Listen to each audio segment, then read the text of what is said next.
नमस्कार, स्वागत है आपका न्यूज बुलेटिन में। मैं हूं आपके साथ सुहानी बहुगुना। बुलेटिन से पहले एक नजर इस वक्त की हेडलाइंस पर। अंतर्राष्ट्रीय योग दिवस पर उत्तराखंड ने दिखाया परंपरा, प्रकृति और प्रेरणा के साथ योग का अद्भुत संगम। सीएम धामी ने किया 800 से अधिक लोगों के साथ योग। पौड़ी गढ़वाल के जिलाधिकारी डॉक्टर आशीष चौहान को उत्तराखंड सरकार ने सौंपी बड़ी जिम्मेदारी। उत्तराखंड नागरिक उड्डयन विकास प्राधिकरण के मुख्य कार्यधिकारी नियुक्त हुए डॉक्टर आशीष। समाजवादी पार्टी के प्रतिनिधिमंडल ने की मृतक कुणाल गेहार के परिवार से मुलाकात। परिवार को दिया न्याय दिलाने का आश्वासन। पुलिस पर लगाया परिजनों ने मारपीट का आरोप। नगीना सांसद चंद्रशेखर आजाद को करणी सेना ने घेरा। रोहिणी को न्याय दिलाने की करणी सेना ने उठाई मांग। पीएचडी स्कॉलर रोहिणी घावरी ने लगाया था चंद्रशेखर आजाद पर गंभीर आरोप। चलिए अब जानते हैं खबरों को विस्तार में। अंतर्राष्ट्रीय योग दिवस पर उत्तराखंड ने परंपरा, प्रकृति और प्रेरणा के साथ योग का अद्भुत संगम दिखाया। प्रदेश ने पूरे विश्व को योग का संदेश दिया। इस दौरान सीएम धामी ने राज्य की योग नीति जारी की। कर्णप्रयाग के भराड़ीसैंण में मुख्यमंत्री पुष्कर सिंह धामी ने योग दिवस पर 800 से अधिक लोगों के साथ योग किया। ये आज का दिन जो है हमारे राज्य के लिए भी एक विशेष दिन है। वैसे तो मैं सबसे पहले अंतर्राष्ट्रीय योग दिवस की सभी को शुभकामनाएं देता हूं, बधाई देता हूं। आदरणीय प्रधानमंत्री जी का अभिनंदन करता हूं, उनका आभार व्यक्त करता हूं कि उनके नेतृत्व में संयुक्त राष्ट्र महासभा में जो 2014 में प्रस्ताव दिया गया, पूरी दुनिया ने उसको माना, संयुक्त राष्ट्र सभा ने उस पर अपनी मोहर लगाई और आज योग हमारी जो प्राचीन विधा है, एक स्वस्थ जीवन शैली का आधार है, आज पूरी दुनिया का योग बन गया है। योग को वैश्विक पहचान मिली है और हमने आज यहाँ पर अंतर्राष्ट्रीय योग दिवस के अवसर पर जो हमारी ग्रीष्मकालीन राजधानी है, इस ग्रीष्मकालीन राजधानी के ये विधान भवन के परिसर में योग का कार्यक्रम आयोजित हुआ। इसमें 8 देशों के प्रतिनिधियों ने, एम्बेसडरों ने और राजदूतों ने भाग लिया। निश्चित रूप से एक ये संदेश है कि ये योग की भूमि है, ये आयुष की भूमि है। ऋषि मुनियों ने यहाँ तपस्या की है। आदि गुरु शंकराचार्य जी से लेकर तमाम महान गुरुओं ने, स्वामी विवेकानंद जी ने भी यहाँ पर अनेक दिनों तक अपनी साधना की थी। तो निश्चित रूप से हमारी विरासत है योग और आयुष, ये पूरी दुनिया के अंदर जाना चाहिए। पूरी हमारे अनेक स्थान है जहाँ पर लोग अपनी मानसिक शांति के लिए आ सकते हैं। हम योग नीति भी हम लेकर आए हैं, योग नीति यहाँ पर लॉन्च की गई है। इसके साथ साथ वेलनेस के क्षेत्र में हम आगे जो है 2 जोन इसके डेवलप करेंगे, जिसमें पूरे देश दुनिया के लोगों को आने के लिए अनेक संभावनाओं के द्वार खुलेंगे। ये हमारे पर्यटन को भी बढ़ावा देगा, हमारे राज्य की समृद्धि के भी द्वार खोलेगा और साथ ही साथ रोजगार का भी बड़ी संख्या में, बड़ी मात्रा में यहाँ सृजन होगा। पौड़ी गढ़वाल के जिलाधिकारी डॉक्टर आशीष चौहान को उत्तराखंड सरकार ने बड़ी जिम्मेदारी सौंपी है। उन्हें उत्तराखंड नागरिक उड्डयन विकास प्राधिकरण का मुख्य कार्यधिकारी और निदेशक खेल एवं युवा कल्याण विभाग नियुक्त किया गया है। उनके स्थानांतरण पर जिला कार्यालय सभागार में विदाई समारोह आयोजित किया गया, जहां विभिन्न विभागों के अधिकारियों, कर्मचारियों और सामाजिक संगठनों ने उन्हें पुष्प गुच्छ और माल्य अर्पण कर शुभकामनाएं दी। समारोह के दौरान उनके कार्यकाल की सराहना करते हुए उन्हें सफल भविष्य की शुभकामनाएं भी दी गई। देहरादून के मां भारती योगशाला और छावनी परिषद देहरादून कैंट के संयुक्त तत्वाधान में अंतर्राष्ट्रीय योग दिवस मनाया गया। इस आयोजन में गढ़ी, डाकरा, कोलागढ़, किशन नगरी और अनारवाला सहित कई क्षेत्रों से बड़ी संख्या में योग प्रेमी शामिल हुए। मां भारती योगशाला के संयोजक संजीव विनोदिया ने बताया कि दुर्गामल योगा पार्क में पिछले 12 सालों से सुबह और शाम 2 पालियों में निःशुल्क योग कक्षा चलाई जा रही है, जिसमें महिलाओं की भागीदारी अधिक होती है। योग दिवस पर पूरे उत्तराखंड से शानदार तस्वीरें सामने आ रही हैं। पूरे देश के साथ उत्तराखंड में भी लोग योगाभ्यास कर रहे हैं। ऐसे में उत्तरकाशी के हर्षिल, नीलांग और जादूक से सेना ने योग किया। बता दें कि इस साल अंतर्राष्ट्रीय योग दिवस की थीम है yoga for one earth one health. ये एक 11वां अंतर्राष्ट्रीय योग दिवस हम लोग वाइब्रेंट विलेज मना रहे हैं इस बार। तो उत्तरकाशी जनपद में हमारे जो हर्षिल, जादूक और नीलोंग 3 स्थानों पर हम लोग ये कार्यक्रम कर रहे हैं। और सबसे अच्छी बात यह है कि हम लोग ये कार्यक्रम भारतीय सेना के साथ कर रहे हैं। एक तरह से सिविल मिलिट्री कोऑपरेशन की एक पहल है भारत सरकार की और राज्य सरकार की। इसका जो संदेश इसके माध्यम से हमें देना है कि वाइब्रेंट विलेजेस को फिर से हमें जो स्थापित हो गए थे या जहाँ से लोग पलायन कर रहे थे उन स्थानों पर पर्यटन को बढ़ावा देना है, उनको वेलनेस टूरिज्म के लिए और जो नेचुरल टूरिज्म है, नेचर टूरिज्म है यहाँ पर, उसको यहाँ पर बढ़ावा देना, जिससे कि अधिक से अधिक लोग यहाँ पर आए देश भर से और स्थानीय लोगों की जो आजीविका है वो मजबूत हो उसको। मसूरी में अंतर्राष्ट्रीय योग दिवस के अवसर पर भव्य योगाभ्यास सत्रों का आयोजन किया गया। इस अवसर पर बाल संरक्षण आयोग की अध्यक्ष डॉक्टर गीता खन्ना, बीजेपी युवा मोर्चा के राष्ट्रीय उपाध्यक्ष नेहा जोशी और नगरपालिका अध्यक्ष मीरा सकलानी ने सक्रिय भागीदारी निभाई। कार्यक्रम में स्थानीय नागरिकों, युवाओं, स्कूली छात्रों और पर्यटकों ने भी बड़ी संख्या में भाग लिया। योग सत्रों में विभिन्न योगासन, प्राणायाम और ध्यान की विधियों का अभ्यास किया गया। सबसे पहले तो हम अपने प्रधानमंत्री जी का धन्यवाद देते हैं कि उन्होंने हमारी इस भारतीय पद्धति को विश्व में ऐसा स्थान दिलाया। और योग हमें याद दिलाता है, एक चिकित्सक होने के नाते भी मैं बताना चाहूँगी कि प्रिवेंटिव और promotive health, total health, holistic health जैसी बातें अब WHO ने या दूसरे मॉडर्न मेडिसिन वालों ने करनी शुरू करी है। लेकिन योग हमें बताता है कि हमारे आयुर्वेदा में और हमारी भारतीय संस्कृति में पहले से ही प्रिवेंटिव और प्रोमोटिव हेल्थ को कितना ऊंचा स्थान दिया गया था। योग कोई एक एक्ट नहीं है, योग तो जीवन को जीने की positive frame of physical, mental and spiritual body, और वही योग हमें देता है।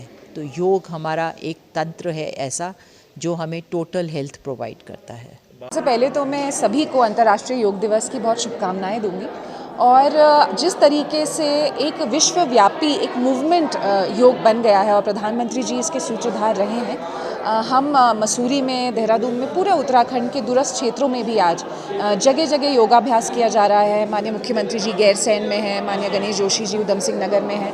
तो सभी हमारे समाज के अग्रणी जो लोग हैं आज आगे आकर एक प्रेरणा देने का काम कर रहे हैं कि योग को अगर एक जीवन शैली के रूप में अपनाया जाए। और आज हमारे यहाँ पे जो हमारी योगा टीचर भी आई हुई थी, एक युवती मसूरी से ही निकली हुई और बहुत अच्छा योग के क्षेत्र में कर रही है, तो वो यही बता रही थी कि कोविड के बाद जो शरीर में थोड़ी कमज़ोरी आई है और जो भी दिक्कतें आई हैं, योग एकमात्र ऐसी चीज़ है जो कहीं ना कहीं हमें वापस फिर से हेल्दी होने में एक ज़रिया बन सकता है। उसका तो मैं आप सबसे, आपके चैनल के माध्यम से अनुरोध करूंगी कि योग को एक जीवन शैली बनाएं। जिम जाने में या कोई भी और जो एक्सरसाइज है उसमें आपको बहुत सारी चीज़ों की ज़रूरत पड़ती है। ये बिल्कुल निःशुल्क है, ये बिल्कुल फ्री है। टीवी पर, इंटरनेट पर, हर जगह इसकी जो इंस्ट्रक्शंस हैं आजकल मिल रही हैं। बहुत अच्छा काम लोग कर रहे हैं। देखिए कि आज शाम को जब हम देखेंगे तो अमेरिका से लेकर, यूरोप से लेकर, रशिया से लेकर, चाइना से लेकर हर जगह कहीं ना कहीं आज योगाभ्यास हम लोगों को करते हुए देखेंगे, क्योंकि सभी ने ये माना है, कोई इसको योग बोलेगा, कोई इसको कुछ और बोलेगा, लेकिन सभी ने ये माना है कि योग जो है वो एक हेल्दी जीवन के लिए, एक स्वस्थ जीवन का सूत्रधार बन सकता है और एक अंतर्राष्ट्रीय पहचान मोदी जी के प्रयासों द्वारा इस पूरे मूवमेंट को मिली है। योग तो हमारी पुरानी भी स्वास्थ्य परंपरा रही है और मोदी जी ने ये एक अंतर्राष्ट्रीय पहचान योग को दी है। और तब से लेकर के अभी 21 जून को ये योग दिवस के रूप में जो मनाया जा रहा है, ये हमारे लिए एक बहुत ही प्राउड फील करने वाली बात है कि हमारे तो जो पुराने जो हमारा आयुर्वेद है उसमें योग का एक बहुत महत्वपूर्ण स्थान रहा है, लेकिन अंतर्राष्ट्रीय स्तर पे आदरणीय मोदी जी ने जिस तरीके का योग को स्थान दिया है वो निश्चित रूप से प्राउड वाला स्थान है। और आज पूरे देश में हर, चाहे वो सरकारी संस्थान है या प्राइवेट संस्थान है या लोग घरों में भी योग को बहुत अच्छी तरीके से सेलिब्रेट कर रहे हैं, एक उत्सव के रूप में इसको सेलिब्रेट कर रहे हैं। उत्तर प्रदेश के कन्नौज में संदिग्ध परिस्थितियों में कुणाल गिहार की मौत के बाद सपा का प्रतिनिधिमंडल मृतक कुणाल के परिवार से मिलने पहुंचा। समाजवादी पार्टी के राष्ट्रीय अध्यक्ष अखिलेश यादव ने पीड़ित परिवार की आर्थिक स्थिति को देखते हुए 1 लाख रुपए की सहायता राशि का चेक भेजा। प्रतिनिधिमंडल के माध्यम से ये चेक कुणाल गिहार के परिजनों को सौंपा गया। साथ ही पार्टी की ओर से आश्वासन दिया गया कि परिवार को हर संभव मदद दी जाएगी। बता दें कि परिजन ने आरोप लगाया था कि पुलिस ने उसके साथ मारपीट की थी, जिससे उसकी जान चली गई। 4-5 दिन पहले ये सूचना मिली थी कि किसी वांछित व्यक्ति को खोजते खोजते तिरवा नगर की गेहार बस्ती में पुलिस आई, बर्बरतापूर्वक महिलाओं बच्चों के साथ पिटाई करी और उनके परिवार के लोगों का यह आरोप है कि उन्होंने इतनी मारपीट की कि एक नौजवान लड़का था 13-14 साल का कुणाल गेहार, उस कुणाल गेहार की 4-5 दिन बाद मृत्यु हो गई। हमारे नेता आदरणीय राष्ट्रीय अध्यक्ष जी, सांसद कन्नौज श्री अखिलेश यादव जी की जानकारी में आया तो उन्होंने प्रतिनिधि मंडल को सच्चाई जानने के लिए और इस परिवार की मदद करने के लिए भेजा। साथ ही 1 लाख रुपए की चेक आर्थिक मदद के रूप में उस परिवार को भेजी। क्या 1 लाख में उसका ये दर्द पूरा हो जाएगा? देखिए, आर्थिक भरपाई से कभी भी किसी व्यक्ति के जो जनहानि होती है उसकी भरपाई नहीं हो पाती, लेकिन फिर भी मानवीय संवेदनाओं में किसी दुखी परिवार को जितना हो सकता है, विपक्ष के नेता के तौर पे मानिए, यहाँ के सांसद के तौर पे मानिए, जो बेहतर हो सकता था। परिवार के लोगों ने क्या बताया है?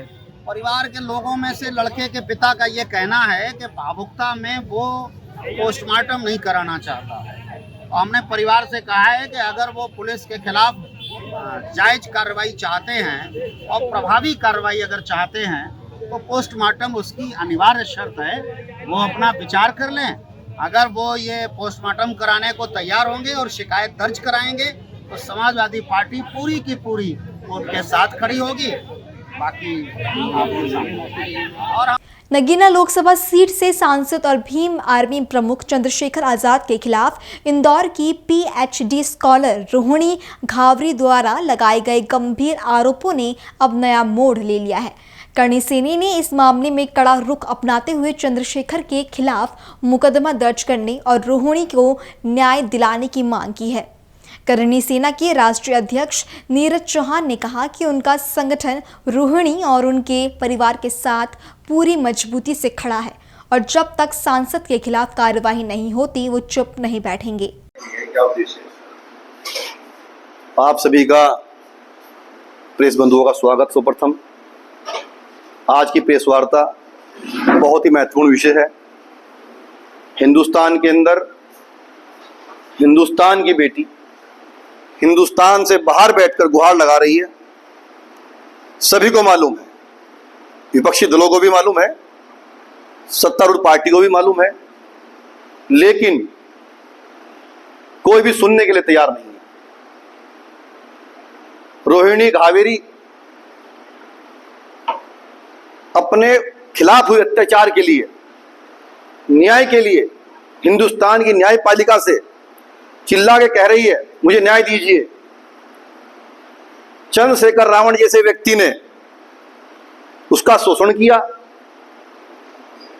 अब बोलने के लिए तैयार नहीं है। FIR आज तक हिंदुस्तान में हुई नहीं है। बड़ा दुर्भाग्यपूर्ण विषय है। उसी के मध्य रोहिणी के माता पिता से हमारी बात हुई, रोहिणी से हमारी बात हुई। रोहिणी को हमने आश्वासन दिया है, पूर्ण रूप से राष्ट्रीय करणी सेना उसके साथ है, उसके परिवार के साथ में है। जो लोग करणी सेना पर आरोप लगाते आए हैं कि क्षत्रिय की बात करती है, क्षत्रिय की लड़ाई लड़ती है, आज उन लोगों को भी कह देना चाहता हूं, करणी सेना अगर मैदान में है तो दलित बेटी के सम्मान में है। वो दलित बेटी जो प्रतिनिधित्व करती है हिंदुस्तान का, विदेश में बैठकर वहां जय श्री राम का नारा लगता है, भारतीय जनता पार्टी के वहां एक मेंबर जाते हैं तो चंद्रशेखर रावण को दर्द होता है। तो फोन करके बोलता है कि आपने जय श्री राम कर भारत माता का नारा विदेश के अंदर क्यों लगने दिया। रोहिणी पर प्रेशर बनाता है, शादी करने का झांसा देता है, दिल्ली बुलाकर उसका शारीरिक और मानसिक शोषण करता है। सारे गवाह और सबूत होने के बावजूद रावण जैसे व्यक्ति सलाखों के पीछे नहीं है। FIR नहीं हुई है, उसके माँ बाप भयभीत हैं, उनको एक आर्मी के द्वारा, इसकी आर्मी द्वारा धमकाया जा रहा है, डराया जा रहा है। मैं कह देना चाहता हूं, एक दलित की बेटी की आवाज हिंदुस्तान के अंदर कोई दबा नहीं सकता। पूर्ण करणी सेना दलित के साथ है, दलित की बेटी के साथ है, उसकी आवाज दबने नहीं देंगे। और जब तक रोहिणी को न्याय नहीं मिलेगा, ये लड़ाई जिला स्तर से लगाकर पार्लियामेंट और न्यायपालिका तक लड़ी जाएगी, तब तक हमारी दलित की बेटी को न्याय नहीं मिलेगा। उसके बाद कितनी दलित की बेटियों का शोषण हुआ है, वे चुप हैं। FIR होने दो, सारा चिट्ठा निकल के सामने आ जाएगा। मैं आग्रह करना चाहता हूं हिंदुस्तान की सरकार से, न्यायपालिका से, ऐसे व्यक्ति की जगह जो दलित को ब्लैकमेल का काम कर रहा है, दलित की बेटी का शोषण कर रहा है, पार्लियामेंट में नहीं है, चंद्रशेखर रावण की जगह सलाखों के पीछे है। अगर बात करें संबंधों की, तो उन्होंने बहुत कई साल पहले अपने संबंध बताए थे, तो ये क्या कारण रहा जो अपनी आवाज निकालने की? उसने एक बहुत अच्छा टाइटल उसको समझाया, एक बहुत अच्छा मुहावरा देकर समझाया, उस विषय में मेरी बात हुई। अंबेडकर जी की 2-2 शादी हुई थी, फला फला व्यक्ति की 2-2 शादी हुई थी, तो मैं भी शादी 2-2 कर लूंगा, क्या अपराध होगा इसमें? इसमें क्या अपराध होगा? उसका झांसा देता रहा और शोषण करता रहा। जब उसने शादी की बात की तो उसने साफ मना कर दिया कि तुम्हारी मनुवादी सोच है, ऐसी सोच की लड़की से मैं शादी नहीं कर सकता। इस तरह के झांसे देकर उसने शोषण किया है कई दलित लड़कियों का। मैं भारत सरकार से कहना चाहता हूं, इसकी सजा समाप्त हो, इसके खिलाफ मुकदमा कायम हो, और जिनकी आवाज दबाई जा रही है उनकी आवाज न्यायपालिका के द्वारा हिंदुस्तान के हर कोने कोने तक पहुंचे। चंद्रशेखर इस जो आरोप लग रहा है उससे नकारते हुए ये कह रहे हैं कि मैं सामने कुछ नहीं कहूंगा, जो जवाब दूंगा मैं कोर्ट में दूंगा। तो हम कहना चाहते हैं मुकदमा कायम हो, अगर कोर्ट में जवाब देने का भी टाइम आएगा, जब मुकदमा होगा, जेल जाएगा, तो कोर्ट तो जवाब ले ही लेगी अपने आप। ब्रजभूषण शरण सिंह के ऊपर आरोप तय भी नहीं हुआ था, और उस छोटी सोच के व्यक्ति ने यह कहा था कि मेरा समाज अगर परमिशन दे तो मैं ब्रजभूषण शरण को घर से खींच के लाऊंगा। और हम कहना चाहते हैं, करणी सेना संदेश देना चाहती है, या तो चंद्रशेखर रावण होश में आ जाए, अपना गुनाह कबूल कर ले, अगर वो गुनाह कबूल नहीं करता तो करणी सेना आंदोलन करेगी और जेल में भिजवाने तक यह आंदोलन जारी रहेगा। हम घर से खींच के आने की बात नहीं कर रहे, हम कानून में लपेटने की बात कर रहे हैं। कानून का जवाब कानून से लेंगे और सत्यता समाप्त कराएंगे। फिलहाल बुलेटिन में इतना ही। देश और दुनिया की बाकी तमाम खबरों के लिए आप बने रहें पल्स 24 न्यूज के साथ। नमस्कार।